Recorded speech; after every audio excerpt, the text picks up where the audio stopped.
ਓਮ ਸ਼ਾਂਤੀ। ਅੱਜ ਸੁਣਦੇ ਹਾਂ 3 ਨਵੰਬਰ ਦੇ ਬਾਬਾ ਦੇ ਸਾਕਾਰ ਮਹਾਵਾਕਿਆ।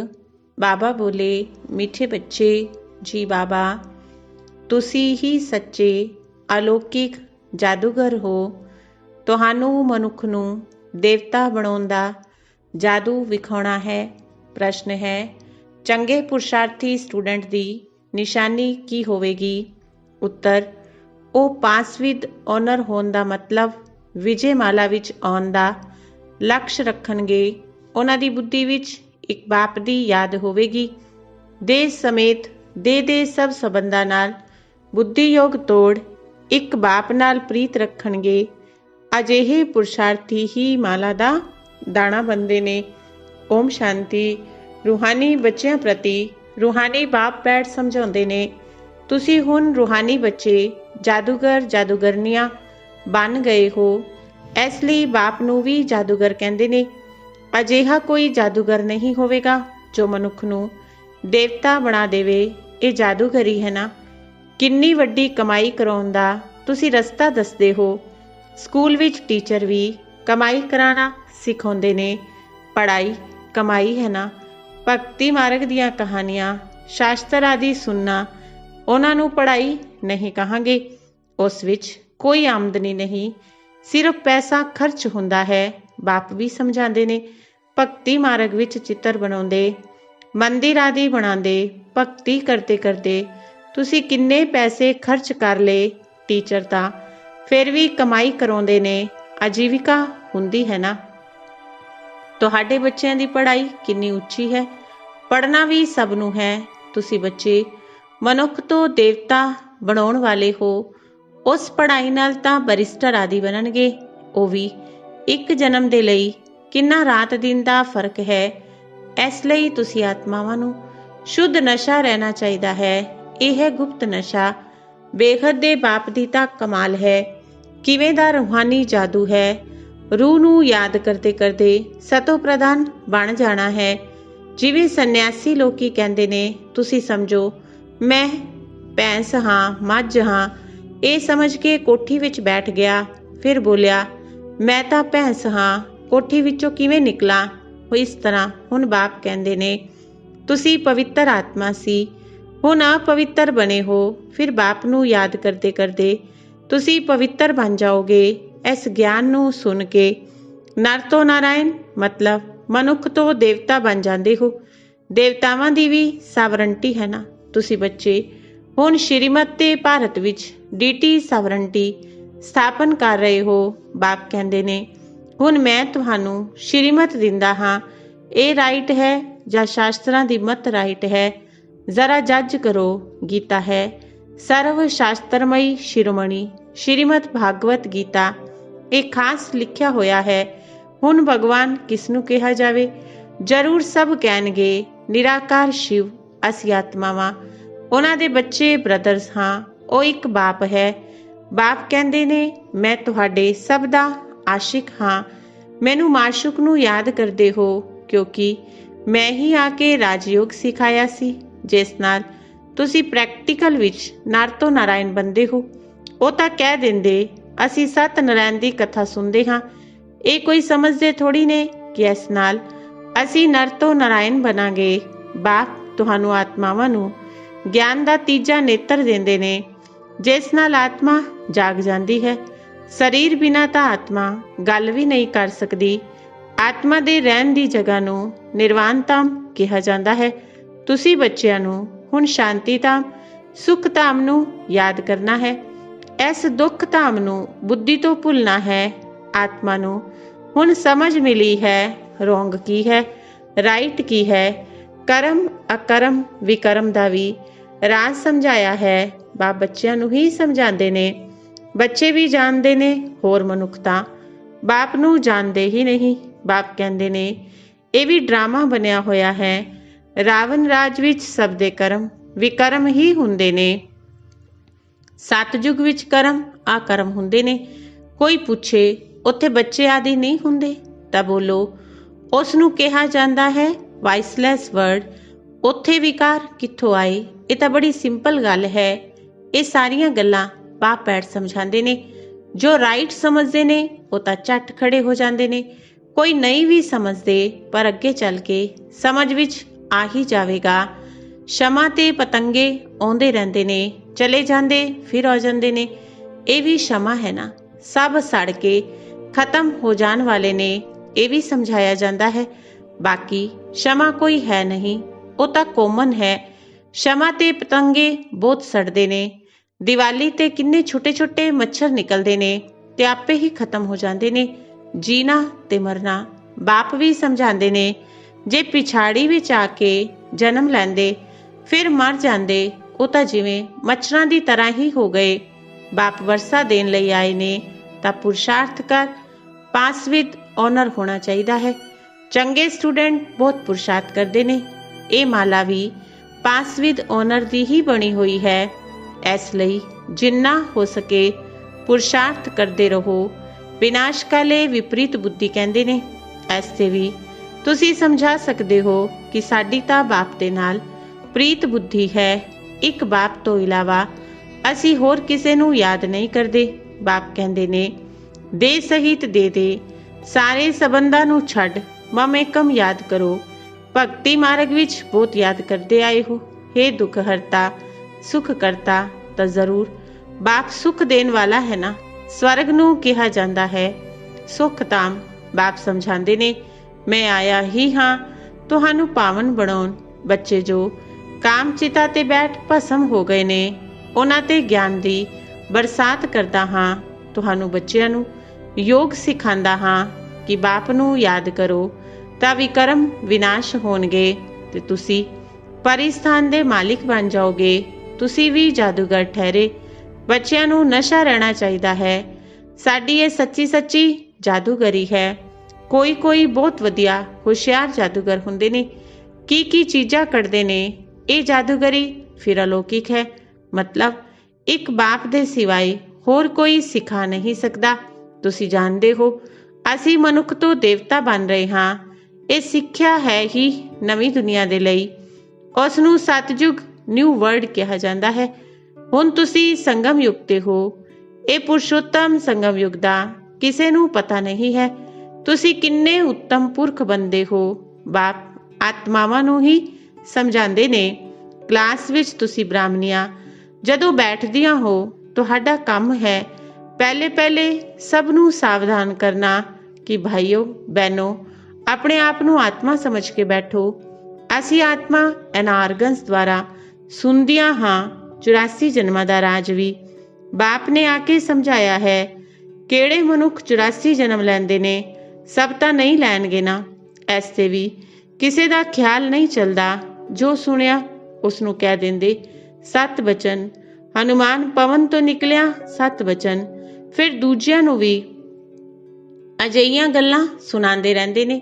7 ਕਰਦੇ ਰਹਿੰਦੇ ਨੇ। ਹੁਣ ਤੁਹਾਨੂੰ ਰਾਈਟ ਤੇ ਰੋਂਗ ਨੂੰ ਸਮਝਣ ਲਈ ਗਿਆਨ ਚਕਸ਼ੂ ਮਿਲਿਆ ਹੈ ਤਾਂ ਰਾਈਟ ਕਰਮ ਹੀ ਕਰਨਾ ਹੈ। ਤੁਸੀਂ ਸਮਝਦੇ ਹੋ ਅਸੀਂ ਹੁਣ ਬੇਹੱਦ ਦੇ ਬਾਪ ਤੋਂ ਬੇਹੱਦ ਦਾ ਵਰਸਾ ਲੈ ਰਹੇ ਹਾਂ। ਤੁਸੀਂ ਸਭ ਪੁਰਸ਼ਾਰਥ ਕਰੋ। ਉਹ ਬਾਪ ਸਾਰੀ ਆਤਮਾਵਾਂ ਦਾ ਪਿਤਾ ਹੈ। ਉਹ ਬਾਪ ਸਾਰੀ ਆਤਮਾਵਾਂ ਦਾ ਪਿਤਾ ਹੈ। ਤੁਸੀਂ ਆਤਮਾਵਾਂ ਨੂੰ ਬਾਪ ਕਹਿੰਦੇ ਨੇ। ਹੁਣ ਸਿਰਫ ਮੈਨੂੰ ਯਾਦ ਕਰੋ। ਆਪਣੇ ਆਪ ਨੂੰ ਆਤਮਾ ਸਮਝੋ। ਆਤਮਾ ਵਿੱਚ ਹੀ ਸੰਸਕਾਰ ਨੇ। ਸੰਸਕਾਰ ਹੀ ਨਾਲ ਲੈ ਕੇ ਜਾਂਦੀ ਹੈ। ਕਿਸੇ ਦਾ ਨਾਂ ਛੋਟੇਪਨ ਵਿੱਚ ਬਹੁਤ ਹੋ ਜਾਂਦਾ ਹੈ ਤਾਂ ਜ਼ਰੂਰ ਉਸਨੇ ਪਿਛਲੇ ਜਨਮ ਵਿੱਚ ਕੋਈ ਅਜਿਹੇ ਕਰਮ ਕੀਤੇ ਨੇ। ਕਿਸੇ ਨੇ ਕਾਲਜ ਆਦਿ ਬਣਵਾਏ ਤਾਂ ਦੂਜੇ ਜਨਮ ਵਿੱਚ ਉਹ ਚੰਗਾ ਪੜ੍ਹਦੇ ਨੇ। ਕਰਮਾਂ ਦਾ ਹਿਸਾਬ ਕਿਤਾਬ ਤਾਂ ਰਹਿੰਦਾ ਹੈ ਨਾ। ਸਤਜੁਗ ਵਿੱਚ ਵਿਕਰਮ ਦੀ ਗੱਲ ਨਹੀਂ ਹੋਵੇਗੀ। ਕਰਮ ਤਾਂ ਜ਼ਰੂਰ ਕਰਨਗੇ, ਰਾਜ ਕਰਨਗੇ, ਖਾਣਗੇ, ਪਰ ਕੋਈ ਉਲਟਾ ਕੰਮ ਨਹੀਂ ਕਰਨਗੇ। ਉਸ ਨੂੰ ਕਿਹਾ ਜਾਂਦਾ ਹੈ ਰਾਮ ਰਾਜ। ਇੱਥੇ ਹੈ ਰਾਵਣ ਰਾਜ। ਹੁਣ ਤੁਸੀਂ ਸ਼੍ਰੀਮਤ ਤੇ ਰਾਮ ਰਾਜ ਸਥਾਪਨ ਕਰ ਰਹੇ ਹੋ। ਉਹ ਹੈ ਨਵੀਂ ਦੁਨੀਆ। ਪੁਰਾਣੀ ਦੁਨੀਆ ਤੇ ਤਾਂ ਦੇਵਤਾਵਾਂ ਦੀ ਪਰਛਾਈ ਵੀ ਨਹੀਂ ਪੈਂਦੀ। ਲਕਸ਼ਮੀ ਦਾ ਜੜ ਚਿੱਤਰ ਚੁੱਕ ਕੇ ਰੱਖੋ ਤਾਂ ਪਰਛਾਵਾਂ ਪਵੇਗਾ, ਪਰ ਚੇਤਨ ਦੀ ਨਹੀਂ ਪੈ ਸਕਦੀ। ਤੁਸੀਂ ਬੱਚੇ ਜਾਣਦੇ ਹੋ ਸਭ ਨੂੰ ਪੁਨਰ ਜਨਮ ਲੈਣਾ ਹੀ ਪਵੇ। ਨਾਰ ਦੀ ਕੰਗਣੀ ਹੁੰਦੀ ਹੈ ਨਾ, ਜੋ ਖੂਹ ਵਿੱਚੋਂ ਪਾਣੀ ਕੱਢਣ ਵਾਸਤੇ ਇੱਕ ਬਾਲਟੀ ਲੱਗੀ ਹੁੰਦੀ ਹੈ, ਉਹ ਫਿਰਦੀ ਰਹਿੰਦੀ ਹੈ। ਐਵੇਂ ਹੀ ਇਹ ਸ੍ਰਿਸ਼ਟੀ ਦਾ ਚੱਕਰ ਫਿਰਦਾ ਰਹਿੰਦਾ ਹੈ। ਇਸ ਦੇ ਦ੍ਰਿਸ਼ਟਾਂਤ ਸਮਝਾਏ ਜਾਂਦੇ ਨੇ। ਪਵਿੱਤਰਤਾ ਤਾਂ ਸਭ ਤੋਂ ਚੰਗੀ ਹੈ। ਕੁਮਾਰੀ ਪਵਿੱਤਰ ਹੈ, ਇਸ ਲਈ ਸਭ ਉਸਦੇ ਪੈਰ ਪੈਂਦੇ ਨੇ। ਤੁਸੀਂ ਹੋ ਪ੍ਰਜਾਪਿਤਾ ਬ੍ਰਹਮਾ ਦੇ ਬੱਚੇ। ਬ੍ਰਹਮਾ ਕੁਮਾਰ ਕੁਮਾਰੀਆਂ, ਮੈਜੋਰਿਟੀ ਕੁਮਾਰੀਆਂ ਦੀ ਹੈ, ਇਸ ਲਈ ਗਾਇਨ ਵੀ ਹੈ ਕੁਮਾਰੀਆਂ ਦੁਆਰਾ। ਬਾਣ ਮਰਵਾਏ ਇਹ ਨੇ ਹੁਣ ਗਿਆਨਬਾਨ। ਤੁਸੀਂ ਪਿਆਰ ਨਾਲ ਸਭ ਨੂੰ ਬੈਠ ਕੇ ਸਮਝਾਉਂਦੇ ਹੋ ਕਿ ਬਾਪ ਸਤਿਗੁਰੂ ਤਾਂ ਇੱਕ ਹੀ ਹੈ, ਉਹ ਸਭ ਦਾ ਸਦਗਤੀ ਦਾਤਾ ਹੈ। ਭਗਵਾਨੋਵਾਚ ਮਨ ਮਨਾ ਭਵ, ਇਹ ਵੀ ਇੱਕ ਮੰਤਰ ਹੈ ਨਾ, ਇਸ ਵਿੱਚ ਹੀ ਮਿਹਨਤ ਹੈ। ਆਪਣੇ ਆਪ ਨੂੰ ਆਤਮਾ ਸਮਝ ਬਾਪ ਨੂੰ ਯਾਦ ਕਰੋ। ਇਹੀ ਗੁਪਤ ਮਿਹਨਤ। ਆਤਮਾ ਤਮੋ ਪ੍ਰਧਾਨ ਬਣੀ, ਫਿਰ ਆਤਮਾ ਨੂੰ ਹੀ ਸਤੋ ਪ੍ਰਧਾਨ ਬਣਾਉਣਾ ਹੈ। ਬਾਪ ਨੇ ਸਮਝਾਇਆ ਆਤਮਾਵਾਂ ਤੇ ਪਰਮਾਤਮਾ ਵੱਖ ਰਹੇ ਬਹੁਕਾਲ। ਜੋ ਪਹਿਲੇ ਪਹਿਲੇ ਵਿਛੜੇ ਨੇ ਮਿਲਣਗੇ ਵੀ ਉਹ ਪਹਿਲੇ ਪਹਿਲੇ। ਇਸ ਲਈ ਬਾਪ ਕਹਿੰਦੇ ਨੇ ਮੇਰੇ ਲਾਡਲੇ ਸਿਕਿਲਦੇ ਬੱਚਿਓ। ਬਾਪ ਜਾਣਦੇ ਨੇ ਕਦੋਂ ਤੋਂ ਭਗਤੀ ਸ਼ੁਰੂ ਕੀਤੀ। ਅੱਧਾ ਅੱਧਾ ਹੈ, ਅੱਧਾ ਕਲਪ ਗਿਆਨ, ਅੱਧਾ ਕਲਪ ਭਗਤੀ। ਦਿਨ ਤੇ ਰਾਤ 24 ਘੰਟੇ ਦਾ ਹੁੰਦਾ ਹੈ ਨਾ। 12 ਘੰਟੇ AM ਤੇ 12 ਘੰਟੇ PM ਹੁੰਦਾ ਹੈ। ਕਲਪ ਵੀ ਅੱਧਾ ਅੱਧਾ ਹੈ। ਬ੍ਰਹਮਾ ਦਾ ਦਿਨ ਤੇ ਬ੍ਰਹਮਾ ਦੀ ਰਾਤ। ਫਿਰ ਕਲਯੁਗ ਦੀ ਉਮਰ ਐਨੀ ਲੰਬੀ ਕਿਉਂ ਦੇ ਦਿੰਦੇ ਨੇ? ਹੁਣ ਤੁਸੀਂ ਰਾਈਟ ਰੋਂਗ ਦੱਸ ਸਕਦੇ ਹੋ। ਸ਼ਾਸਤਰ ਸਭ ਨੇ ਭਗਤੀ ਮਾਰਗ ਦੇ। ਫਿਰ ਭਗਵਾਨ ਆ ਕੇ ਭਗਤੀ ਦਾ ਫਲ ਦਿੰਦੇ ਨੇ। ਭਗਤਾਂ ਦਾ ਰਖਵਾਲਾ ਕਿਹਾ ਜਾਂਦਾ ਹੈ ਨਾ। ਅੱਗੇ ਚੱਲ ਕੇ ਤੁਸੀਂ ਸੰਨਿਆਸੀ ਆਦੀਆਂ ਨੂੰ ਵੀ ਬੜੇ ਪਿਆਰ ਨਾਲ ਸਮਝਾਓਗੇ। ਤੁਹਾਡਾ ਫਾਰਮ ਉਹ ਭਰਨਗੇ ਨਹੀਂ, ਮਾਂ-ਬਾਪ ਦਾ ਨਾਂ ਨਹੀਂ ਲਿਖਣਗੇ। ਕੋਈ ਕੋਈ ਦੱਸ ਵੀ ਦਿੰਦੇ ਨੇ। ਬਾਬਾ ਜਾ ਕੇ ਪੁੱਛਦੇ ਸੀ, ਬ੍ਰਹਮਾ ਬਾਬਾ ਦਾ ਨਾਂ ਲਿਆ ਕਿ ਪੁੱਛਦੇ ਸੀ ਕਿ ਤੁਸੀਂ ਸੰਨਿਆਸ ਕਿਉਂ ਕੀਤਾ, ਕਾਰਨ ਦੱਸੋ। ਵਿਕਾਰਾਂ ਦਾ ਸੰਨਿਆਸ ਕਰਦੇ ਹੋ ਤਾਂ ਘਰ ਦਾ ਵੀ ਸੰਨਿਆਸ ਕਰ ਦਿੱਤਾ। ਹੁਣ ਤੁਸੀਂ ਸਾਰੀ ਪੁਰਾਣੀ ਦੁਨੀਆ ਦਾ ਸੰਨਿਆਸ ਕਰਦੇ ਹੋ। ਨਵੀਂ ਦੁਨੀਆ ਦਾ ਤੁਹਾਨੂੰ ਸਾਖਸ਼ਾਤਕਾਰ ਕਰਵਾ ਦਿੱਤਾ ਹੈ। ਉਹ ਹੈ ਵਾਇਸਲੈਸ ਵਰਡ। ਹੈਵਨਲੀ ਗੋਡ ਫਾਦਰ ਹੈ। ਹੈਵਨ ਸਥਾਪਨ ਕਰਨ ਵਾਲਾ, ਫੁੱਲਾਂ ਦਾ ਬਗੀਚਾ ਬਣਾਉਣ ਵਾਲਾ। ਕੰਡਿਆਂ ਨੂੰ ਫੁੱਲ ਬਣਾਉਂਦੇ ਨੇ। ਨੰਬਰ 1 ਕੰਡਾ ਹੈ ਕਾਮ ਕਟਾਰੀ। ਕਾਮ ਦੇ ਲਈ ਕਟਾਰੀ ਕਹਿੰਦੇ ਨੇ। ਕ੍ਰੋਧ ਨੂੰ ਭੂਤ ਕਹਿੰਦੇ ਨੇ। ਦੇਵੀ ਦੇਵਤਾ ਤਾਂ ਡਬਲ ਹਿੰਸਕ ਨੇ। ਨਿਰਵਿਕਾਰੀ ਦੇਵਤਾਵਾਂ ਦੇ ਅੱਗੇ ਵਿਕਾਰੀ ਮਨੁੱਖ ਸਭ ਮੱਥਾ ਟੇਕਦੇ ਨੇ। ਹੁਣ ਤੁਸੀਂ ਬੱਚੇ ਜਾਣਦੇ ਹੋ ਅਸੀਂ ਇੱਥੇ ਆਏ ਹਾਂ ਪੜ੍ਹਨ ਦੇ ਲਈ। ਬਾਕੀ ਉਹਨਾਂ ਸਤਸੰਗਾਂ ਆਦਿ ਵਿੱਚ ਜਾਣਾ ਉਹ ਤਾਂ ਕੋਮਨ ਗੱਲ ਹੈ। ਈਸ਼ਵਰ ਸਰਵਵਿਆਪੀ ਕਹਿ ਦਿੰਦੇ ਨੇ। ਬਾਪ ਕਦੇ ਸਰਵਵਿਆਪੀ ਹੁੰਦਾ ਹੈ ਕਿ? ਬਾਪ ਤਾਂ ਤੁਹਾਨੂੰ ਬੱਚਿਆਂ ਨੂੰ ਆ ਕੇ ਵਰਸਾ ਦਿੰਦਾ ਹੈ। ਬਾਪ ਆ ਕੇ ਪੁਰਾਣੀ ਦੁਨੀਆ ਨੂੰ ਨਵੀਂ ਦੁਨੀਆ ਸਵਰਗ ਬਣਾਉਂਦੇ ਨੇ। ਕਈ ਤਾਂ ਨਰਕ ਨੂੰ ਵੀ ਨਰਕ ਨਹੀਂ ਮੰਨਦੇ। ਸਾਹੂਕਾਰ ਲੋਕ ਤਾਂ ਸਮਝਦੇ ਨੇ ਸਵਰਗ ਵਿੱਚ ਕੀ ਰੱਖਿਆ ਹੈ। ਸਾਡੇ ਕੋਲ ਧਨ ਮਹਿਲ ਵਿਮਾਨ ਸਭ ਕੁਝ ਹੈ। ਸਾਡੇ ਲਈ ਤਾਂ ਇੱਥੇ ਹੀ ਸਵਰਗ ਹੈ। ਨਰਕ ਤਾਂ ਉਹਨਾਂ ਦੇ ਲਈ ਹੈ ਜੋ ਕਿਚੜ ਵਿੱਚ ਰਹਿੰਦੇ ਨੇ। ਇਸ ਲਈ ਭਾਰਤ ਕਿੰਨਾ ਗਰੀਬ ਕੰਗਾਲ ਸੀ। ਫਿਰ ਹਿਸਟਰੀ ਰਿਪੀਟ ਹੋਣੀ ਹੈ। ਤੁਹਾਨੂੰ ਨਸ਼ਾ ਰਹਿਣਾ ਚਾਹੀਦਾ ਹੈ ਕਿ ਬਾਬਾ ਆ ਕੇ ਸਾਨੂੰ ਫਿਰ ਤੋਂ ਡਬਲ ਸਿਰਤਾਜ ਬਣਾਉਂਦੇ ਨੇ। ਪਾਸਟ ਪ੍ਰੈਜ਼ੈਂਟ ਫਿਊਚਰ ਨੂੰ ਤੁਸੀਂ ਜਾਣ ਗਏ ਹੋ। ਸਤਜੁਗ ਤ੍ਰੇਤਾ ਦੀ ਕਹਾਣੀ ਬਾਬਾ ਨੇ ਦੱਸੀ। ਫਿਰ ਵਿਚਕਾਰੋਂ ਅਸੀਂ ਥੱਲੇ ਆ ਕੇ ਡਿੱਗਦੇ ਹਾਂ। ਵਾਮ ਮਾਰਗ ਹੈ ਵਿਕਾਰੀ ਮਾਰਗ। ਹੁਣ ਬਾਪ ਆਇਆ ਹੈ। ਤੁਸੀਂ ਆਪਣੇ ਆਪ ਨੂੰ ਸਵਦਰਸ਼ਨ ਚੱਕਰਧਾਰੀ ਸਮਝਦੇ ਹੋ। ਐਵੇਂ ਨਹੀਂ ਕਿ ਚੱਕਰ ਫਿਰਾਂਦੇ ਸੀ ਜਿਸ ਨਾਲ ਗਲੇ ਕੱਟ ਜਾਣ। ਕ੍ਰਿਸ਼ਨ ਨੂੰ ਚੱਕਰ ਵਿਖਾਉਂਦੇ ਨੇ, ਦੈਤਾਂ ਨੂੰ ਮਾਰਦੇ ਰਹਿੰਦੇ ਨੇ, ਪਰ ਅਜਿਹੀ ਗੱਲ ਹੋ ਨਾ ਸਕੇ।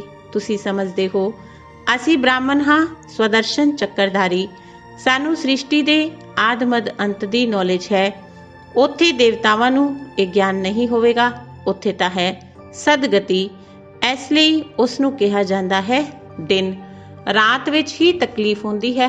ਭਗਤੀ ਵਿੱਚ ਕਿੰਨੇ ਹਠ ਯੋਗ ਆਦਿ ਕਰਦੇ ਨੇ ਦਰਸ਼ਨ ਕਰਨ ਦੇ ਲਈ। ਨੋਂਦਾ ਭਗਤੀ ਕਰਨ ਵਾਲੇ ਤਾਂ ਪ੍ਰਾਣ ਦੇਣ ਨੂੰ ਵੀ ਤਿਆਰ ਹੋ ਜਾਂਦੇ ਨੇ ਤਾਂ ਕਿ ਸਾਖਸ਼ਾਤਕਾਰ ਹੋਵੇ। ਅਲਪ ਕਾਲ ਦੀ ਇੱਛਾ ਪੂਰੀ ਹੁੰਦੀ ਹੈ, ਉਹ ਵੀ ਡਰਾਮਾ ਅਨੁਸਾਰ। ਬਾਕੀ ਈਸ਼ਵਰ ਕੁਝ ਨਹੀਂ ਕਰਦਾ। ਅੱਧਾ ਕਲਪ ਭਗਤੀ ਦਾ ਹੀ ਪਾਠ ਚੱਲਦਾ ਹੈ। ਅੱਛਾ ਮਿੱਠੇ ਮਿੱਠੇ ਸਿਕਿਲਾ ਦੇ ਬੱਚਿਆਂ ਪ੍ਰਤੀ ਮਾਤ ਪਿਤਾ ਬਾਪ ਦਾਦਾ ਦਾ ਯਾਦ ਪਿਆਰ ਤੇ ਗੁੱਡ ਮਾਰਨਿੰਗ।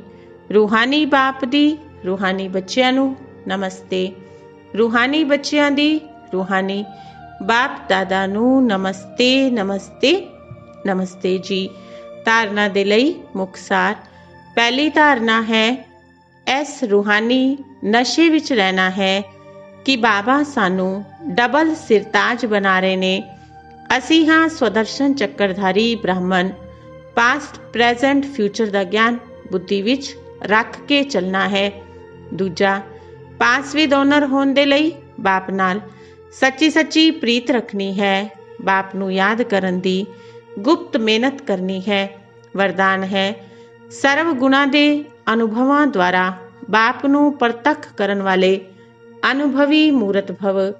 ਸਰਵ ਗੁਣਾਂ ਦੇ ਅਨੁਭਵਾਂ ਦੁਆਰਾ ਬਾਪ ਨੂੰ ਪ੍ਰਤੱਖ ਕਰਨ ਵਾਲੇ ਅਨੁਭਵੀ ਮੂਰਤ ਭਵ। ਜੋ ਬਾਪ ਦੇ ਗੁਣ ਗਾਉਂਦੇ ਨੇ ਉਹਨਾਂ ਸਭਨਾ ਗੁਣਾਂ ਦੇ ਅਨੁਭਵੀ ਬਣੋ।